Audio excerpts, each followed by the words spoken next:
రాజన్న సిరిసిల్ల జిల్లా వేములవాడలోని బీసీ సాధికారత సంఘం కార్యాలయంలో మహాత్మా జ్యోతిరావు పూలే 199వ జయంతి వేడుకలను ఘనంగా నిర్వహించారు.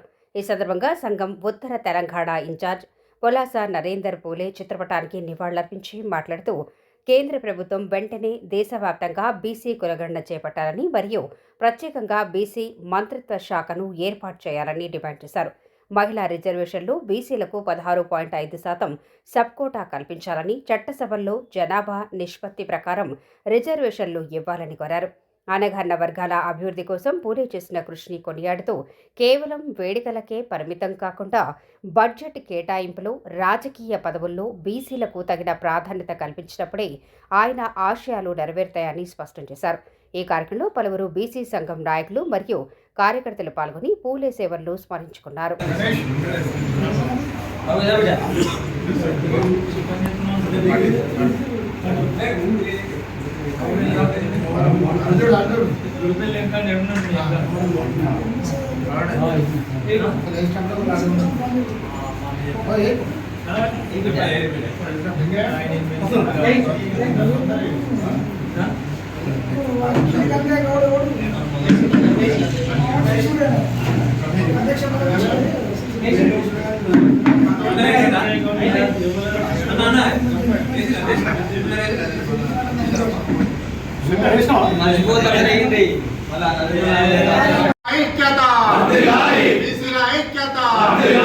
మహాత్మా జ్యోతిరావు పూలే గారి ఆశయాలను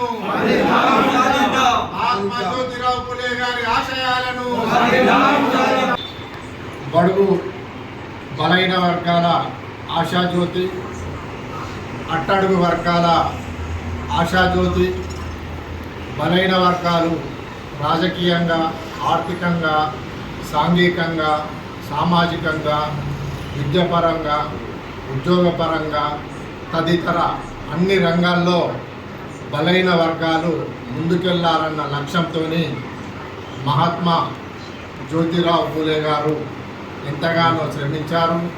ఎన్నో త్యాగాలు చేసి ఎన్నో ఉద్యమాలను చేపట్టి బీసీల ఐక్యత కొరకు, వారి సమస్యల సాధన కొరకు ఎంతగానో కృషి చేసిన మహాభావుని యొక్క జయంతి ఈరోజు 200 సంవత్సరాల జయంతిని వేడుకలను బీసీ సాధికారిత సంఘం పక్షాన బీసీ సాధికారిత సంఘం కార్యాలయంలో జరుపుకోవడం చాలా సంతోషం.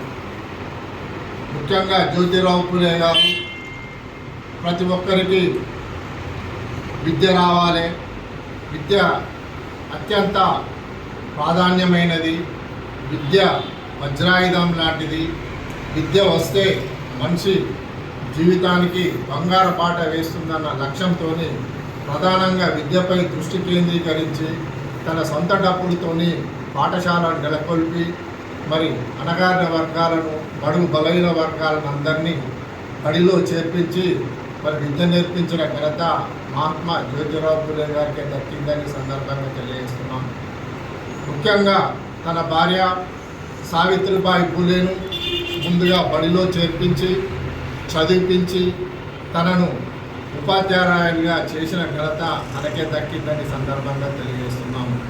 భారతదేశంలో మొట్టమొదటి మహిళా ఉపాధ్యాయురాలు మరి జ్యోతిరావు పూలే గారి సతీమణి సావిత్రిబాయి పూలే గారు అనే సందర్భంగా తెలియజేస్తున్నాము.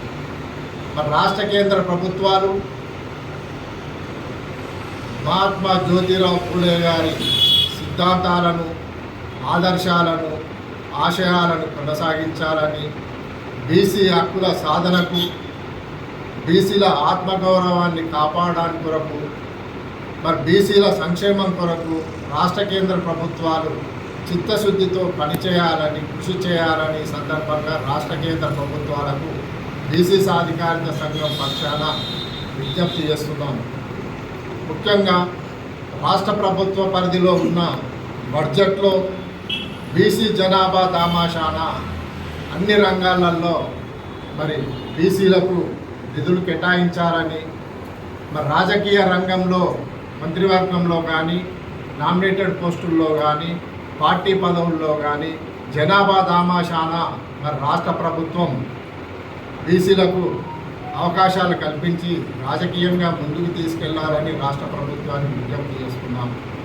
కేంద్ర ప్రభుత్వ పరిధిలో ఉన్న BC reservations bill number 3, bill number 4 వెంటనే ఈ 16 నుండి 18 వరకు జరుగు పార్లమెంట్లో ఆమోదం తెలపాలని కేంద్ర ప్రభుత్వాన్ని కోరుతూ, కేంద్ర ప్రభుత్వం ఏదైతే దేశవ్యాప్తంగా జనగణన కార్యక్రమం చేపట్టిందో జనగణన కార్యక్రమంలో కులగణన కార్యక్రమాన్ని కూడా చేపట్టి బీసీ సంఖ్యను లెక్కించాలని కేంద్ర ప్రభుత్వాన్ని కోరుతున్నాము.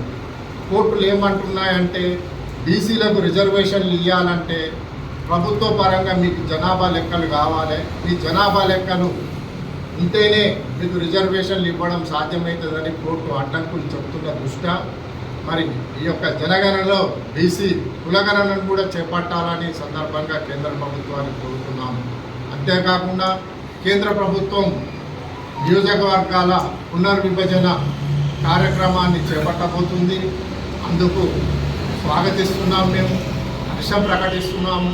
మహిళలకు 33% రిజర్వేషన్లు చట్టసభల్లో కల్పించబోతున్నందుకు కూడా కేంద్ర ప్రభుత్వానికి ధన్యవాదాలు, హర్షం ప్రకటిస్తున్నాము. కాకపోతే చట్టసభల్లో బీసీలకు రిజర్వేషన్లు ప్రకటించిన తర్వాతనే నియోజకవర్గాల పునర్విభజన చట్టాన్ని అమల్లోకి తీసుకురావాలని కేంద్ర ప్రభుత్వాన్ని కోరుతున్నాము. ఏదైతే మహిళలకు 33% రిజర్వేషన్లు కల్పిస్తున్నారో ఈ 33% మహిళల్లో బీసీ మహిళలు 50% ఉన్నారు కాబట్టి 16.5% మహిళలకు చట్టసభల్లో రిజర్వేషన్లు కల్పిస్తేనే బీసీలకు న్యాయం చేసిన వాళ్ళు అవుతారని సందర్భంగా తెలియజేస్తూ, అంతేకాకుండా కేంద్ర ప్రభుత్వంలో బీసీ సంక్షేమం కొరకు ప్రత్యేకంగా బీసీ సంక్షేమ శాఖను ఏర్పాటు చేసి బీసీలను అన్ని రంగాలలో రాష్ట్ర కేంద్ర ప్రభుత్వాలు ముందుకు తీసుకెళ్లాలని ఈ సందర్భంగా రాష్ట్ర కేంద్ర ప్రభుత్వాలను బీసీ సాధికారత సంఘం పక్షాన విజ్ఞప్తి చేస్తున్నారు.